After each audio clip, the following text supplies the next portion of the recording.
भागवत कथा क्या सिर्फ ब्राह्मण ही कर सकते हैं? इस बात को लेकर के जो मुद्दा है पूरे देश भर में छाया हुआ है। हाल में ही जो इटावा में जो घटना हुई है, एक यादव समाज से आने वाली एक युवक की सबसे पहले बाल काटे गए, फिर एक महिला के द्वारा उस पर यूरिन डाले गया। इस समय हमारे साथ कथावाचक देविका किशोरी हैं, हम उनसे ही बात करेंगे। पिछले दिनों जो घटना सामने आई थी और TV9 भारतवर्ष ने इसको प्रमुखता से दिखाया था। एक बार फिर जो घटना है अब इटावा की घटना आई, इसको लेकर के हम आप सब चर्चा करने आए हैं।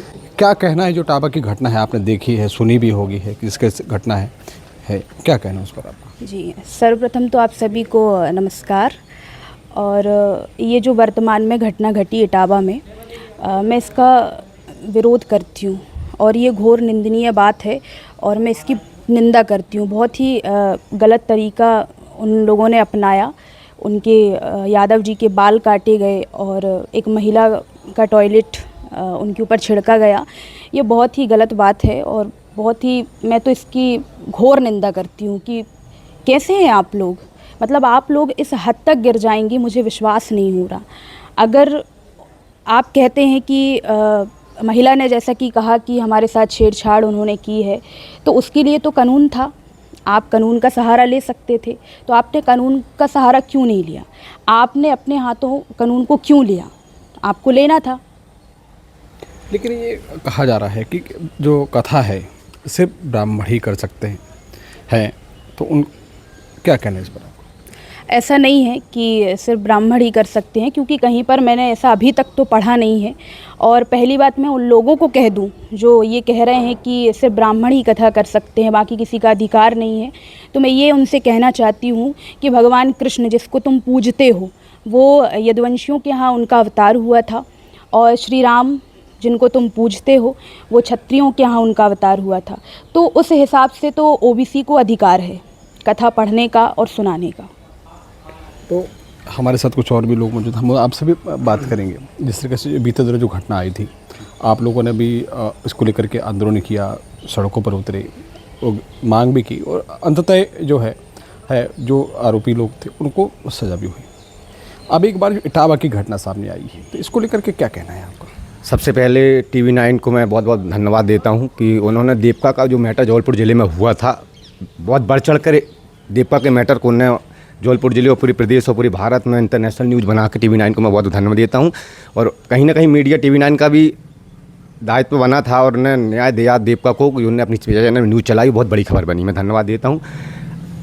मैं कहना चाहता हूँ कि ऐसा पूर्व में भी छत्तीसगढ़ में यामिनी साहू के साथ हुआ था, वो भी एक कथावाचक थी, उसको भी प्रताड़ित किया गया था, उसको भी बहुत निंदनीय भाषाओं का उपयोग किया गया था। और ऐसे अनेकों ऐसे दीपिका की पनागर में भी कथा में रोक लगाई गई और अनेक शब्द बोले गए, जान से मारने की धमकी दी गई। और अभी वर्तमान में यूपी के इटावा में जो घटना घटी, बहुत ही इन घटनाओं से बहुत ही निंदनीय घटना है, क्योंकि उनका बाल मड़वाए गए, पैरों में नाक रगड़वाई गई, और यहाँ तक कि हद कर दी उन लोगों ने कि महिला का मूत्र से उनका छिड़काव से शुद्धिकरण किया गया है। बहुत मन विचलित है, दुखी है हम OBC समाज के लोग। और हमारे OBC समाज और SC/ST के लोग, मैं देख रहा हूँ जो भारत का संविधान है, सामाजिक न्याय होना चाहिए, सारी समाज के लोग एक हैं। एक और आप कह रहे हैं कि कटोगे बटोगे तो कटोगे और हिंदू राष्ट्र की परिकल्पना आप लोग कर रहे हो, तो हिंदू राष्ट्र ऐसा जरूर ना बनेगा। सब समाज को लेके OBC SC/ST लेके जो आपने वर्ण बनाए हैं, ब्राह्मण क्षत्रिय वैश्य शूद्र, उनको भी सबको लेके चलना पड़ेगा, जब एक भारत सशक्त भारत बनेगा और शक्तिशाली पावर भारत बनेगा। और अगर सामाजिक न्याय, जैसे हमारे बाबा साहब अम्बेडकर सामाजिक न्याय, गौतम बुद्ध, सब सामाजिक न्याय, महापुरुष कबीर और रविदास, सभी महापुरुषों ने सामाजिक न्याय की लड़ाई लड़ी, तब आज जाके OBC SC को कुछ अधिकार मिले। और हमारा संविधान कहता है, मैं मानता हूँ, चलो मनुस्मृति भारत के 1950 के पहले एक संविधान था, दंडविधान था, मनुस्मृति, जो मनुस्मृति में सारी बातें लिखी गई हैं, उन मनुस्मृति के हिसाब से वो लोग आज चल रहे हैं। और आज संविधान, बाबा साहब अम्बेडकर ने मनुस्मृति को फाड़ा था और संविधान लागू किया था ताकि सबको न्याय मिले, सामान्य वर्ग को, OBC के लोगों, SC/ST को, आदिवासियों को, भारत के संविधान में सबको न्याय की व्यवस्था बनाई गई है। और अभी सुनने को मिल रहा है कि वो औरत को कह रहा है कि वो छेड़छाड़ थी। ऐसा आप वीडियो देखना वहाँ का, कहीं ऐसा छेड़छाड़ की बात उन लोगों ने नहीं करी। जो गलत आरोप लगा रहे हैं वहाँ वीडियो वायरल है, उस वायरल में कहीं ऐसा कोई शब्द निकाल ही नहीं रहा कि ये छेड़छाड़ की थी इसलिए हम इसको मार रहे हैं, जी कर रहे हैं। ये सब फालतू की बातें हैं, वो बात बना रहे हैं। उनके ऊपर कठोर से कठोर कार्रवाई की जाना चाहिए, नहीं तो हम ओबीसी SC के लोग आंदोलन करेंगे और बाबा साहब के दिए हुए संविधान को भारत में लागू कराएंगे। और संविधान के विरोध में जो बात करेगा उनको हम लोग बर्दाश्त नहीं करेंगे और ये सब चीज़ें नहीं होना। हमारे साथ देविका किशोरी जी हैं। बीते दिनों जो घटना हुई, आपको भी कथा करने से रोका गया, कहा गया था कि आप पटेल जाति से आती हैं, आप कथा नहीं कर सकते हैं। तो किस तरह की धमकियाँ मिली थी आपको? जान से मारने की धमकियाँ मिल रही थी कि अगर आप कथा करोगे तो हम जान से मार देंगे, और देखते हैं कौन माई का लाल है जो यहाँ पर कथा करता है। इस तरीके से उन लोगों ने बात की और गालियाँ भी दी अभद्र तरीके से।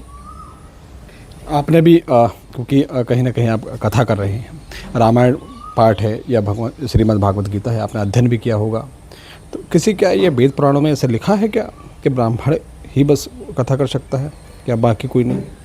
देखिए, ऐसा तो अभी तक मैंने जो पढ़ा है तो ऐसा तो अभी कहीं मुझे मिला नहीं है कि ऐसा कहीं लिखा हो कि सिर्फ ब्राह्मण ही उसका अधिकारी हो, बाकी कोई नहीं कर सकता। और सर्वप्रथम बात तो मैं ये कहूँगी कि फिर संविधान हमें अधिकार देता है, क्योंकि हर कोई यहाँ स्वतंत्र है और हर कोई कुछ भी कर सकता है, क्योंकि हमें संविधान अधिकार दे रहा है। और दूसरी ओर हम देखें, जैसा कि मैंने अभी आपको बताया कि भगवान कृष्ण यादवों के यहाँ और भगवान राम क्षत्रियों के यहाँ, तो उस हिसाब से तो हमारा अधिकार बनता है इन सब चीज़ों का करने का। लेकिन ये भी कहा जा रहा है कि जो वर्ण व्यवस्था बनाई गई है, सबको वर्ण व्यवस्था के अनुसार ही चलना चाहिए। ब्राह्मण को है पूजन पाठ कथा करने का दिया गया है, बाकी सब हर तरीके से बात है। तो फिर मैं यही कहना चाहती हूँ, जो लोग कहते हैं कि सिर्फ ब्राह्मणों को ये अधिकार है, तो फिर आप वही करिए। आप अपना भागवत सुनाइए, आप परशुराम जी का जो आपको सुनाना वो सुनाइए, है ना, क्योंकि आपका तो वही अधिकार है, तो फिर आप वही करिए। फिर आप बाकी चीज़ें, नौकरियां कर रहे हैं, कहीं कोई पुलिस डिपार्टमेंट में है, हमारा व्यापार कर रहे हैं, आप हर चीज़ में आप मतलब हमारी चीज़ों को कर रहे हैं, लेकिन अगर हम आपकी चीज़ कर रहे हैं तो आपको दिक्कत हो रही है, ये क्या है? लेकिन ये धर्म जो है, जैसे कि आप धर्म की ध्वजा लेकर निकले हैं, तो क्या आपने, क्योंकि हम पढ़ाई भी की है आपने, क्योंकि अध्ययन भी किया बचपन से ही आपने, अजब है कि आपने रामायण का अध्ययन भी किया है, सब चीज़ें हैं, तो इस तरह की चीज़ें कहीं उल्लेख हुआ है क्या इसी चीज़ का? देखिए, मैंने अभी जैसा कि बताया कि मैंने अभी जितना पढ़ा है तो उन कहीं में तो अभी ऐसा उल्लेख मुझे पाया नहीं गया है। और मैं तो यही कहती हूँ ना, आप कहते हैं कि हम सब ईश्वर की संतान हैं, मानते हैं ना, वही लोग कहते हैं कि हम सब ईश्वर की संतान हैं, तो फिर आप इस चीज़ में क्यों नहीं मान रहे हैं कि हम ईश्वर की संतान हैं? मैं उन्हीं लोगों से पूछना चाहती हूँ। लेकिन अब कहा जा रहा है कि आपको भी बीते दिनों जो हुआ इसके बाद आपको भी धमकियाँ मिली, और अब एक बार फिर धमकियाँ भी, कुछ दिनों पहले आपको फिर से धमकियाँ मिल रही हैं, सुनने में आ रहा है। अब क्या कहना चाह रहे हैं आप? मैं तो यही कहना चाहती हूँ कि प्रशासन को उसमें मदद करनी चाहिए और सरकार को भी थोड़ा सा उसमें ध्यान देना चाहिए, क्योंकि ये जो देश में हो रहा है ये बिल्कुल उचित नहीं हो रहा है, बहुत गलत है ये सारी चीज़ें, क्योंकि हर किसी का अधिकार है और हमें संविधान अधिकार देता है। हमें किसी से अधिकार मांगने की ज़रूरत नहीं है कि आप हमें अधिकार देंगे तब हम, आप जो कहेंगे हम वही करेंगे। एक तरफ आप कहते हैं कि ईश्वर की मर्जी के बगैर एक पत्ता नहीं हिल सकता पृथ्वी का, तो ईश्वर की मर्जी के बगैर क्या कोई वहाँ तक व्यासपीठ तक पहुँच सकता है? क्या रामायण की एक चौपाई पढ़ सकता है उनकी मर्जी के बगैर? आप कह रहे हैं, हम नहीं कह रहे। तो जब ऐसा है, भगवान की मर्जी है, भगवान की कृपा है, इसलिए तो व्यक्ति वहाँ तक पहुँच गया ना, नहीं तो मंच में खड़े होकर के बोलना ये बहुत बड़ी बात हो जाती है। कुछ लोग तो बोल भी नहीं पाते, और उन्हीं लोगों के जो बच्चे हैं जो पढ़ने के लिए जाते हैं वो भी तैयारियां करते हैं और फिर भी नहीं कर पाते। और फिर तो हम लोग कहीं गए भी नहीं हैं, मैं तो कहीं गई नहीं हूँ, सारी चीज़ें घर से ही हुई हैं क्योंकि ईश्वर की कृपा हुई उसमें। बस आप क्या कहना चाहेंगे, जो इटावा की घटना हो या जबलपुर की या अन्य घटना हो, कि किस तरह से जो लोग हैं वो इस तरह का जो कार्य कारित करते हैं, किस तरह से सज़ा मिलनी चाहिए, और क्या कहेंगे आप?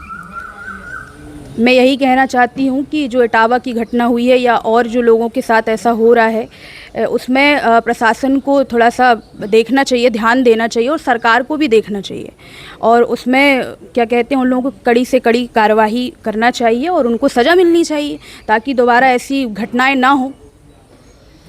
तो ये थी कथावाचक देविका किशोरी, जिनका साफ कहना है कि जिन लोगों ने भी इस घटना को कार्य किया है उन सबको कड़ी कार्रवाई होनी चाहिए, नहीं तो आने वाले समय में जो ओबीसी महासभा है वो सड़कों पर उतर कर आंदोलन करेगी।